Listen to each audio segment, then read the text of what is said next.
De todos los países que han surgido en el último siglo, el certificado de nacimiento de ningún país es más legítimo que el de Israel.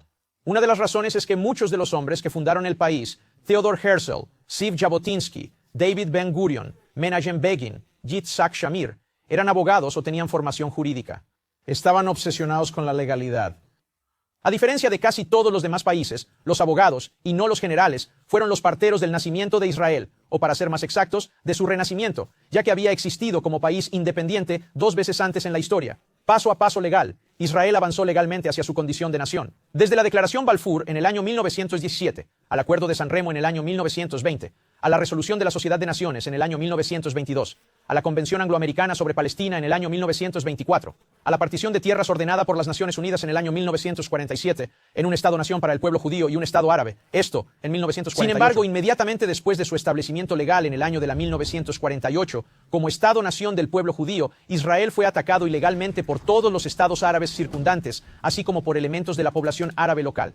Al defender su derecho a existir durante esa guerra, Israel perdió el 1% de su población, incluidos muchos civiles y supervivientes del Holocausto. También perdió parte de las tierras que le habían sido asignadas por las Naciones Unidas.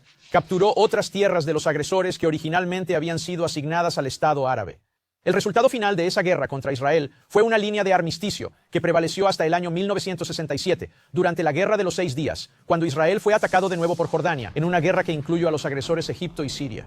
Entre los años 1948 y el año 1967, los terroristas árabes siguieron infiltrándose en las fronteras israelíes, hiriendo y matando a ciudadanos israelíes.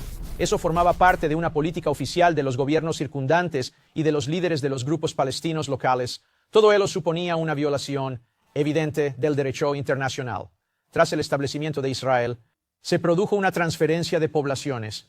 A varios cientos de miles de árabes que huyeron de Israel durante la Guerra de la Independencia no se les permitió regresar. Algunos habían optado por marcharse, asegurados por sus líderes árabes de que el incipiente país no duraría ni una semana. Otros fueron obligados a marcharse. En aquella época, aproximadamente el mismo número de judíos fueron obligados a abandonar los países árabes, otra violación del derecho internacional donde habían vivido durante miles de años. La diferencia fue que los países árabes mantuvieron a los árabes que abandonaron Israel en campos de refugiados, donde muchos de ellos siguen viviendo más de medio siglo después de abandonar Israel. E Israel, por otro lado, integró plenamente a todos los refugiados judíos de los países árabes en la sociedad israelí, donde muchos de sus descendientes ocupan ahora los puestos más altos de la vida israelí. El establecimiento de Israel como Estado-nación del pueblo judío, por medios totalmente legales, es bastante notable, por varias razones. En primer lugar, no hay país en el mundo que esté tan rodeado de enemigos hostiles como Israel.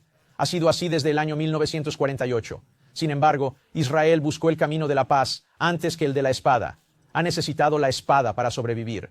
Pero siempre ha preferido la paz, es decir, las negociaciones pacíficas. Su tratado de paz con Egipto en 1978, su abandono pacífico de Gaza en el año 2005 y sus numerosos intentos de alcanzar un acuerdo de paz con los palestinos son ejemplos de ello. Sin embargo, a pesar de sus orígenes totalmente lícitos, Israel es hoy el único país del mundo cuyos orígenes, y por tanto su propia legitimidad, han sido cuestionados por la Asamblea General de las Naciones Unidas, por numerosas naciones miembros y por muchas organizaciones que reivindican el manto de los derechos humanos y el Estado de Derecho. Irónicamente, los ataques actuales contra la legitimidad de Israel han adoptado la forma del lawfare, el uso del derecho internacional como arma. Cualquier tribunal justo que juzgara a Israel según las normas universales rechazaría de plano tales ataques. Pero por desgracia, los tribunales internacionales, al igual que la propia ONU, han sido abarrotados por quienes se oponen enconadamente al Estado-nación del pueblo judío. Por ejemplo, la mal llamada Corte Internacional de Justicia se niega a reconocer que Israel, un país que sufre ataques terroristas y amenazas de ataques terroristas de forma regular, tenga necesidades especiales de seguridad. Como he demostrado, este fenómeno, que cuestiona el derecho mismo de Israel a existir como Estado-nación del pueblo judío, no puede explicarse con argumentos jurídicos ni con ninguna otra base racional. Entonces, ¿cómo puede explicarse este ataque mundial contra Israel? De una sola manera, es puro fanatismo. Y hay una palabra para este fanatismo: antisemitismo. Si usted tiene una mejor explicación de por qué el único país del mundo al que se le niega el derecho a existir es también el único país que es la nación-estado del pueblo judío, le pregunto, ¿cuál es? Soy Alan Dershowitz, profesor de Derecho en la Universidad de Harvard para la Universidad Prager.